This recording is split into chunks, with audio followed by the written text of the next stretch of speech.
Oferecimento: Side Empreendimentos, desde 1959 acompanhando o desenvolvimento de Ribeirão. Pinguim Grill, Unimed Ribeirão Preto e Ribeirão Shopping, 30 anos, sempre muito mais. Olá, muito boa noite. Começamos mais um programa aberto para balanço aqui pelo seu canal 20 da NET Ribeirão. Eu quero iniciar o programa de hoje agradecendo a dedicação e a amizade do meu amigo Dr. Regis Viana, que nos ajudou a implantar este programa por algum tempo e que, com os seus afazeres, com os seus objetivos, com as suas coisas aí, vai nos deixar de lado aí, talvez esteja conosco aí uma ou outra vez, mas desde já eu gosto e faço questão de agradecer a dedicação do amigo, da lealdade dele de todos os tempos. Muito obrigado, viu, Regis? Hoje nós estamos recebendo aqui uma dupla da pesada, duas histórias de sucesso, não só em Ribeirão Preto, mas que extrapola Ribeirão Preto. Em primeiro lugar, Nilson Curti, diretor superintendente do SEB COC. Nilson, muito obrigado por estar aqui, dispensando um pouquinho do seu tempo para a gente aqui, os seus conhecimentos. Eu que agradeço a oportunidade. Você pode contar sempre comigo, um amigo bacana, leal, que a gente sempre conversa bastante. E hoje a gente vai conversar um pouco aqui na frente das câmeras. Muito obrigado. Zé Roberto Vilela, eu não posso falar que eu tenho um pouco, você contribui um pouco para a minha formação profissional, porque senão vai começar a falar de idade aqui, vai começar a falar série de coisa, parece que não é muito agradável não, né, Zé? Mas muito obrigado por ter aceito o convite, eu sei também lá na Clube, lá a sua dedicação, sua correria, mas muito obrigado por ter aceito o nosso convite. Ô, Júnior, quando você toca nesse assunto, é tão engraçado e tão vivo e tão presente que o dia a dia realmente se fortalece em N situações. É para mim um prazer imenso estar aqui com você, curtindo esse programa tão aplaudido no mercado de Ribeirão, e será um prazer trocar esse bate-papo com vocês. Muito obrigado. Nilson, fala um pouquinho do COC. Quer dizer, eu há algum tempo atrás, eu tive vontade, e ainda tenho essa vontade, porque o COC como a Clube, é uma história de sucesso, é uma história tão antiga, e eu tenho vontade, até comentei com o doutor Roberto Paceto Falcão, que é o chefe da Clínica Médica da USP, que é fundador do COC. Um dos fundadores. Há não sei quantos anos isso aí atrás, né? E eu teria vontade de juntar o Dr. Paceto com o Dr. Chaim, né? Talvez um dia eu consiga, para contar a história realmente do COC, que essa história é brilhante. Mas acho que a gente pode contar um pouco aqui, né? A trajetória do COC, esse crescimento absurdo do COC. A história do COC, ela começa com o sucesso desses médicos. Um grupo de médicos muito bem sucedido, que já tinham um início de carreira bem sucedido, e viram uma possibilidade de preparar novos jovens para ingressar na medicina de Ribeirão Preto. E aí esse grupo de médicos, que foi a origem do COC, montaram o curso Oswaldo Cruz, lá há 46 anos, e começaram a preparar esses jovens. E já no primeiro ano, das 50 vagas existentes na USP, 25 vagas foram de alunos que fizeram o COC.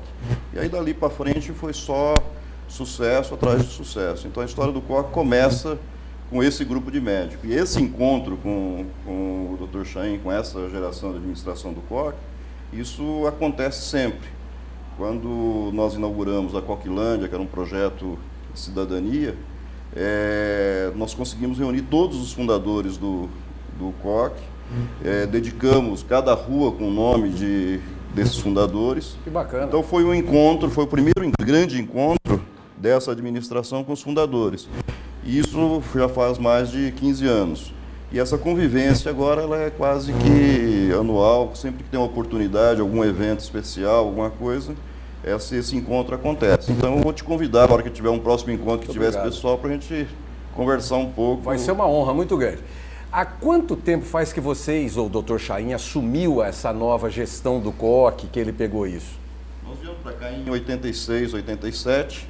E 25 anos. E coincidentemente, uma das primeiras pessoas que a gente encontrou aqui em Ribeirão Preto foi o Vilela. Chegamos aí, nós pegamos o Coque, uma marca que era muito querida em Ribeirão, só que já estava um pouco desgastada. A gente precisava refazer essa marca, refazer a trajetória. E aí nós procuramos o Vilela, na época, para começar toda a divulgação de repor a marca Coque no patamar que ela merecia. E aí são muitas histórias interessantes e as amizades que surgiram, como a do Vilela na época. Tem uma história que eu não me esqueço, que é o próprio dingo do Coque. Existe um dingo que é muito forte e olhando as gavetas lá em 86, 87, achamos uma fita que ela é o dingo oficial do Coque até hoje. É um dingo muito forte que foi feito pelo pessoal do Red Hanna. Rod Hanna, é. Isso há muito tempo, e estava abandonado, só para você ver as coisas, valores que estavam abandonados do Coque, isso em 86. E aí daí para frente a gente começou a reconstruir a marca Coque aqui em Ribeirão Preto. Na época, era Zé, me corrige se eu estiver errado, era Coque e César Lattes, né, que eram os... Falando do jingle em si, o jingle foi criado pelos filhos do Gasparini. Pelo Marcelo. Eles estavam aqui semana passada. Foram os criadores. Ele foi gravado lá com o Adalto, lá na Clube. Isso no começo da década de 80. Aliás, ele estava falando dos professores. Eu tenho um carinho todo especial porque o Rui Celso Martins, médico da USP, ele é meu cunhado e foi um dos fundadores do Coque. E quando o Nilson tocou no assunto com relação à chegada na década de 80 desses novos gestores, realmente fomos nós que estivemos juntos participando dessa história maravilhosa que é a história do Chaim Zaya aqui em Ribeirão Preto, junto com o Nilson. Realmente maravilhoso. Eu lembro, eu vou falar do Coque, mas é da nossa área. Jogos Pan-Americanos de Winnipeg, no Canadá. Que ano foi, Nilson? Copa do Mundo, 82, 86, ou 88 ou 92? Por aí, eu acho que foi 80 e... na década. O Coque apareceu lá. 80. Olha, foi eu não me lembro, eu tenho 33 anos de publicidade em Ribeirão Preto. O Zé tem mais do que eu. Não me lembro foi a maior jogada de marketing da história de Ribeirão Preto. Eu não tenho... Você ia ensinar como é que se faz guerrilha. Eu não tenho, Nilson, não tenho dúvida disso. Foi a maior história, maior case de marketing. Pode falar o que quiser, grandes empresas em Ribeirão, tudo, mas aquela não teve igual. Então, mas aquela Olimpíada, ela foi Jogos Pan-Americanos. Jogos Pan-Americanos. Pan-Americanos de Winnipeg. Nós fechamos um patrocínio, uma cota de patrocínio, e ela ia ser transmitida por uma única TV fechada aqui no Brasil na época. E aí foi crescendo o evento, foi crescendo, e ele acabou sendo um evento aberto, que foi transmitido por todas as redes de televisão do Brasil. Então, uma coisa que ia ser num canal fechado acabou sendo um grande evento aberto, que foi acampado por todas as redes de comunicações do Brasil. Então, uma coisa que deveria ter uma proporção, tomou uma proporção muito maior. Ô Nilson, mas eu me lembro que tinha atividades, ou jogos, ou competições, que só tinha a placa do Coque. Mas é que o Coque ele passou a ser um patrocinador master do evento, como eram os grandes patrocinadores lá de McDonald's. Mas só tinha a placa do Coque, não tinha do McDonald's. Eu ia ver lá um beisebol, sei lá o que é, não me esqueço disso. De repente estava lá a placa do Coque do lado do campo, não tinha outra. É que você tinha os grandes eventos, você tinha a placa colocada pela própria organização. E outros eventos você tinha o direito de colocar a placa. E vocês exploraram. Nós colocamos em todos. Se tivesse jogo de peteca, nós estaríamos lá. E o resultado, olha, eu estou falando de coisa então de tantos anos depois e que me marcou barbaridade. Mas teve outra coisa que foi muito interessante nessa área de publicidade, foram as placas de campo. Placa de publicidade de campo. O Coque também tem uma tradição muito atrás grande de colocar a placa atrás do gol. Isso não existia. Até então, as placas mais valorizadas, o Vilar, que é da área, sabe disso, eram as placas do meio do campo. Então, que a câmera fica passando ali. Então, a maioria do jogo ele acontece no meio do campo. Então, eram as placas mais caras. E nós não tínhamos condições, naquela época, de ter a placa do meio, que era Banco Itaú, era Bradesco, eram os grandes patrocinadores ali que ficavam no meio. E aí sobravam as placas atrás do gol. Então, vamos pegar a placa atrás do gol. E isso acabou virando um case de sucesso, porque o que acontecia? O jogo não acontece atrás do gol, só que os melhores momentos são atrás do gol. Mas veio atrás com esse excesso de câmeras. Então aí veio atrás do gol. O que acontecia? Você pegava uma placa atrás do gol de um jogo totalmente inexpressivo, que estava sendo nem transmitido para uma rede de televisão. Só que os melhores momentos e o gol saía em todos os canais de noticiário esportivo, e aí acabou se percebendo que a melhor placa era atrás do gol e não no meio do campo. Isso foi um case nosso pela própria necessidade. Tanto é que quando nós fechamos esse contrato das placas, nós fechamos um contrato campeonato brasileiro e campeonato paulista por um ano. Foi um ano. Isso foi uma expertise que veio lá, inclusive, do grande parceiro, não sei se ainda é da Bandeirante, que era o Ávila.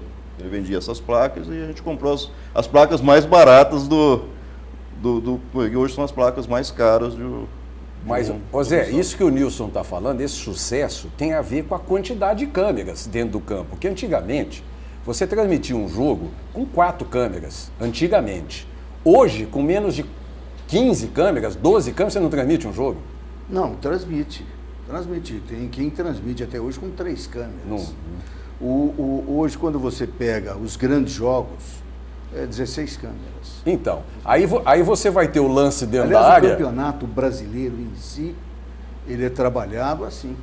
Por quê? Porque ele é transmitido por 2 grandes redes, que é a Bandeirantes e a Globo. Então são 16 câmeras. E HD. E uma querendo fazer a melhor cobertura que a Opa, outra. com certeza. Então, mas aí, é isso que eu estou falando. Aquela placa, voltando para a placa atrás do gol, ela começou a ter um valor que até então ela não tinha. Não tinha mesmo. Porque essas câmeras que estão fazendo o plano fechado do lance que acontece dentro da área, que é o que o Nilson está falando, que é o que acontece dentro da área, a placa de trás do gol valorizou barbaridade. Né? Hoje ela é mais cara. Hein? Hoje é mais caro.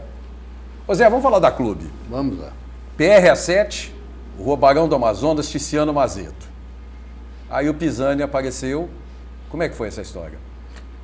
Que ano foi? Veio o Pisani e o Paulo, são 2 irmãos, e acabaram negociando com o Ticiano. E aí nasceu... aliás, a PRA7 já não existia mais, né? Que PRA7 quer dizer prefixo de rádio A7. Uma das mais antigas emissoras de rádio do Brasil. Aí nasceu, na gestão já da família Pisani, Demétrio e Vilela, o Sistema Clube de Comunicação Limitada. E isso nasceu ainda na década de 80. E a Clube AM, que é a antiga PR7, continua sendo a mãe de tudo. É uma emissora que ela continua dentro do contexto de rádio AM de Ribeirão Preto em primeiro lugar. Na época já existia, tem um detalhe que pouca gente sabe, que a outorga da Clube FM, se não me engano, é de 1953. Nossa Senhora. E naquela época, se você der um retrocesso no tempo, você vai verificar que você ouvindo a Clube AM, que era a única emissora no ar, ele dizia PRA7, Rádio Clube de Ribeirão Preto, ondas médias, curtas falava e rádio... frequência modulada. Já falava Rádio Clube? Falava em frequência modulada, porque na verdade é Rádio Clube, esse era o nome. O apelido era PRA7. Então, em 1979, começou, a final de 79, ou no entorno dele, separou a Clube FM, passou a ser a Clube FM. Mas ela é FM desde 1953. Operava conjunto com a AM e ondas curtas. E depois, já no tipo 86, por aí, veio a TV Clube. E a Rádio Clube é um poder de venda impressionante, né, Zé? A Clube FM. A AM também. É. A AM ela tem uma história. Hoje,